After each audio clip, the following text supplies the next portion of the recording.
Alright, so notes on basics about functions.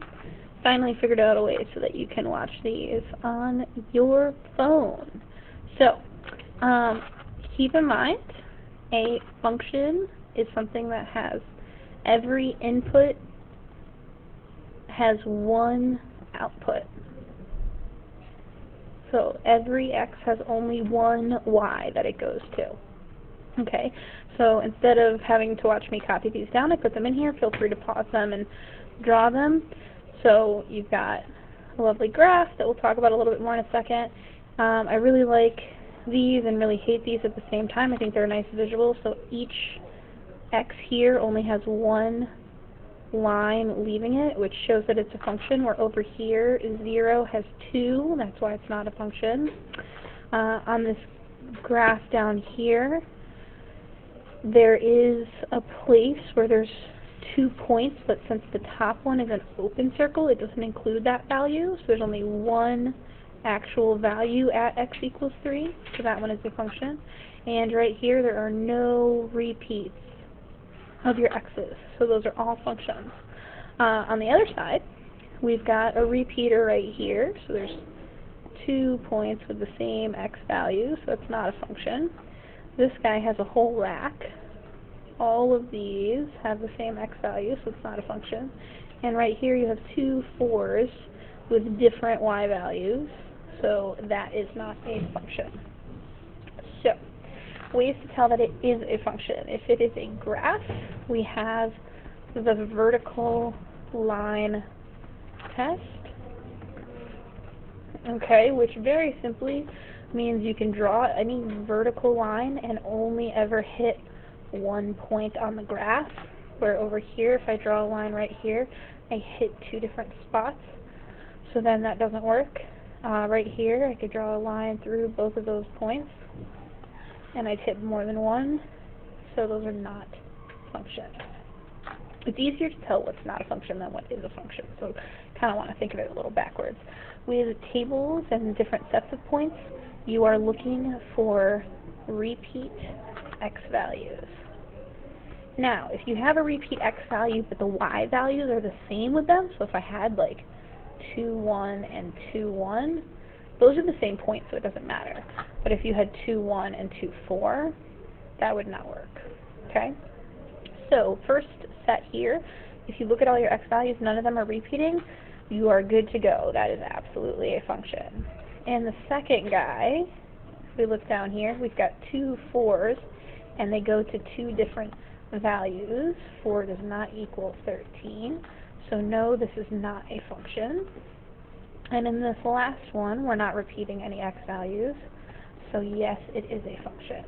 Okay? Where the set of points down here, our x values are 3, 4, 6, and 9. No repeats there, so that is a function. And this guy, -2, 0, 2, and -2. -2 is going to 5 and -5, so that doesn't work. Keep in mind, on a graph, if we were at -2, we'd be going to +5 and -5. So it would not pass the vertical line test. So no, that is not a function. In your graph, you're checking that vertical line. I could put vertical lines through any of these and they wouldn't hit any other points. So that guy is a function. And in this guy, we've got 2 points here that go through -2. So that is no bueno. No function. Alright, so let's look at these different restrictions. We have 2 things that restrict domain, and I'm also going to show you the notation that you're going to see most often. There are a couple different notations, but the one that is going to be used the most overall. So I am also going to show you an example that contains a function that has 2 different types of domain restrictions and one that has no restriction whatsoever. So what those look like. Your first one is dividing by 0. You are not allowed to do that. It makes your calculator make an error. It gets really, really angry, and the world explodes. Terrible things happen. So we don't want to divide by 0. So that only happens if you have an x in the denominator. So if I have x minus 4 over x squared minus 10x minus 24. That means that potentially there are values that I could plug into this equation that would cause this bottom here to be 0, which will create terrible, terrible things. So we do not want our denominator to equal 0. Alright, so we're actually going to take x squared minus 10x minus 24, and we're going to set it not equal to 0. So you won't always have to factor, but a lot of times you will. This one's the factoring one. No value in front of x, which is nice. Numbers that multiply to give me a negative 24, but add up to give me a negative 10. I'm going to jump a little bit to the answer here, which is negative 12 and positive 2. So the two values x is not allowed to equal is 12 and negative 2.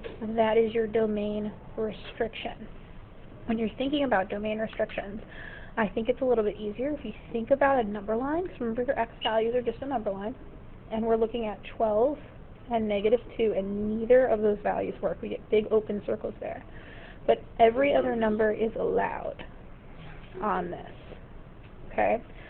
We got negative infinity down here, we got positive infinity down here.